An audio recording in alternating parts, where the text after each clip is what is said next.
கிறிஸ்துவில் நம்பிக்கை கொண்ட என் அன்பான இறை மக்களை, ஒளியாக ஒளிர்வோம், உப்பாக கரைவோம். இன்றைய இறை வார்த்தைகள் நம்மை ஒரு கிறிஸ்துவின் உண்மையான அடையாளம் எது என்பதை காண்பிக்க அழைப்பு விடுக்கின்றது. நீங்கள் உலகிற்கு ஒளி, மண்ணிற்கு உப்பு என்ற ஒரு மாபெரும் பொறுப்பினை நமக்கு வழங்குகின்றது. உண்மையான இறை பக்தி பகிர்விலே தெரியும். இன்றைய முதல் வாசகத்திலே எசாயா இறைவாக்கினர் நோன்பு எப்படி இருக்க வேண்டும் என்பதை நமக்கு எடுத்து கூறுகின்றார்.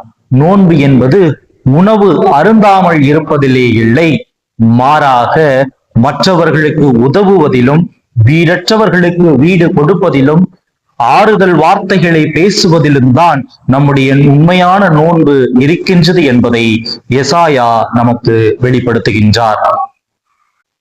முதலிலே உப்பினுடைய தன்மையை பார்ப்போம். உப்பு கரைந்தால்தான் சுவை தரும். உப்பு தனித்திருந்தே எந்த ஒரு சுவையையும் நமக்கு தராது, அது எந்த விதமான பலனையும் நமக்கு அளிக்காது. அதுபோலதான் உப்பாக இருக்க இயேசு கிறிஸ்து என்று நம்மை அழைக்கிறார். கிறிஸ்தவர்களாகிய நாம் திருமுழுக்கு பெற்றிருக்கின்றோம். திருமுழுக்கு பெற்ற பின் உப்பாக எல்லோரோடும் சேர்ந்து நாம் இருக்கும் பொழுது உலகிற்கு உப்பாக இருக்க நாம் அழைக்கப்படுகின்றோம். ஒளி என்பது தன்னை பற்றி பேசாது, மாறாக மற்றவர்களுக்கு வெளிச்சத்தை கொடுக்கும். அதுபோல நம்முடைய வாழ்க்கையிலும் நாம் நம்மை பற்றியே பெருமையாக பேசிக் கொள்ளக்கூடாது.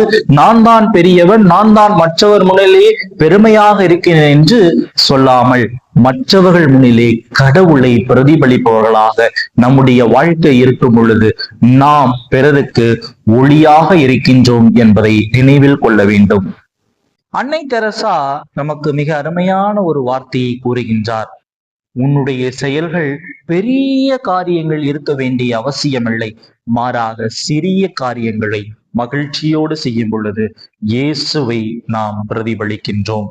ஆகவே எனது அருமை பிரியமானவர்களே, இன்றைய நற்செய்தி வாசகத்தின் வழியாகவும் இன்றைய வாசகங்களின் வழியாகவும் நாம் இந்த உலகிற்கு ஒளியாகவும் இந்த மண்ணுலகிற்கு உப்பாகவும் இருக்க அழைக்கப்படுகின்றோம்.